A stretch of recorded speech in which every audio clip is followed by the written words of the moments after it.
Համանadrական դատարանում քննությունը շատերի կողմից ուշադրության կենտրոնում էր, սիրելի հայրենակիցներ։ Ինչ եղավ ի վերջո այդ որոշմամբ։ Ապօրինությունները չհաղթահարվեցին։ Ես նույնիսկ ասացի, որ մենք ունենք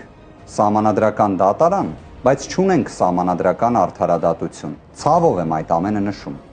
Իհարկե, որոշմամբ մի քանի հանգամանք նշվեց, որը կարծում եմ շատերի համար կարևոր էր։ Վերջն արդյունքի տեսանկյունից զրո արժեք ուներ,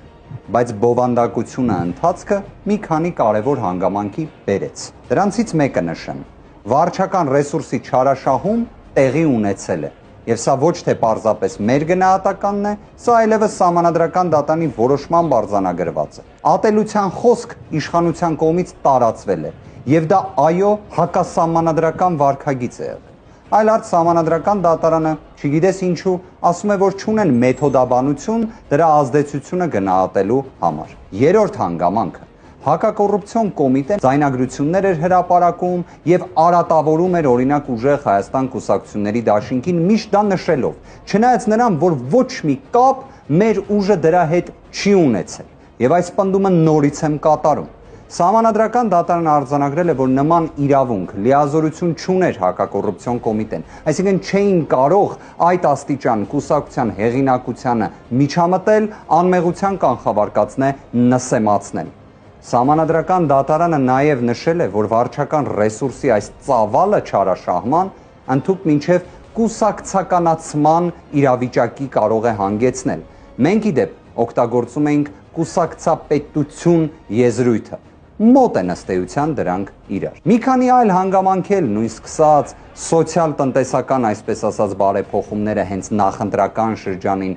մոտ կամ հենց այդ ժամանակահատվածում իրականացնելն էլ որպես սոցիալական կաշառք դիտարկելը այո ողջամիտ է, եւ դա պետք է հետագայում կանխարգելվի։ Այսինքն այն հիմնական խնդիրները, որոնք մենք նշել էինք մեր դիմումում, հաստատվել են համանadrական դատարանի կողմից, բայց վերջն արդյունքում ցավոք ամենակարևոր հարցերից մեկը, նույն օրինակ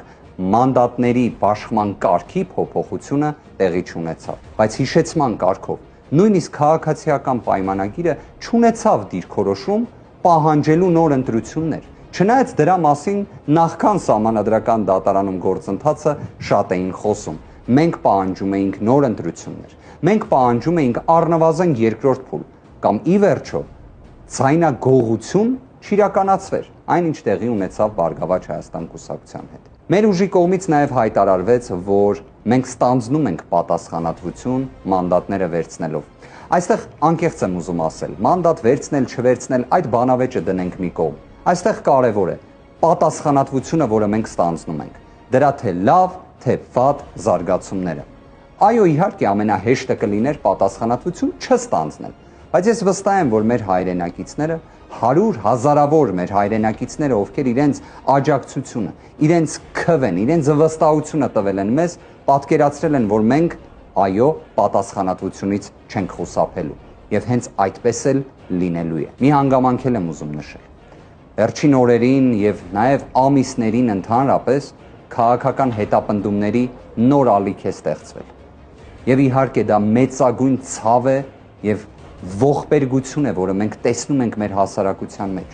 Սա հերթական անգամ հասարակությանը պառակտելու, բաժանելու վարքագիծն է, որը չպետք է տեղի ունենա, բայց տեղի ունենում է։ Ինչի համար է տեղի ունենում, որովհետև մեզ մոտ ժողովրդավարական իրական արժեքների ճգնաժամ է առկա։ Մենք իրավունքի գերակայությունից գնում ենք իրավունքի նսեմացման, բայց այս խնդիրները այո պետք է հաղթահարվեն։ Դրա համար պետք է վճռականություն, դրա համար պետք է ոչ մի պահ չհուսահատվել, ունենալ հավատ, ունենալ հույս եւ լինել սիրով լցված։ Սա իսկապես խնդրում եմ ձեզ, սիրելի հայրենակիցներ, ժողովուրդ ջան, ինչքան էլ դժվար լինի, բայց թող սա լինի շարժիչ ուժը։ Սիրելի հայրենակիցներ, նաեւ պետք է նշել, որ այս ժամանակահատվածում քաղաքական բանտարկյալների թիվը նաեւ ոչ միայն քաղաքական հետապնդումների պատմական ռեկորդի է մոտենում։ Մենք տեսանք տեսարանը Գայիկ Ծառուկյանի նկատմամբ, անձ, ով 2004-5 թվականից քաղաքական ակտիվ գործընթացների մեջ։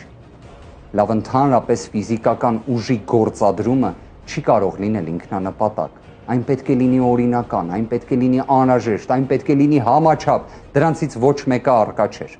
Այնուհետև բոլորը կանխատեսում էին, որ իհարկե դատարանները կալանքի որոշում են կայացնել, մինչդեռ իրավական գործընթացը չի կարող այդպիսին լինել։ Հենց իրավունքի գերակայությունը նրա մասին է, որ կարող է լինել քաղաքական իշխանության ցանկություն, կարող է լինել քաղաքական պատվեր, որոնք ձևական առումով օրենքի շրջանակներում փաթեթավորվեն, բայց իրավունքը պետք է ճեղքի այդ ամենը եւ գերակայողը լինի։ Սահմանադրությունը դա է նախատեսում, բայց մենք նաեւ հակասահմանադրական այդ իրավիճակն ենք տեսնում։ Այս առիթը օգտագործելով ուզում եմ ազատություն մաղթել բոլոր քաղբանտարկյալներին։ Ուզում եմ հույս հայտնել եւ դրա ուղղությամբ նաեւ պատկերացնում եմ, թե ինչ գործողություններ պետք է նաեւ կատարվի, որ իրավունքը իրապես գերակայի եւ գերակայող արժեք լինի։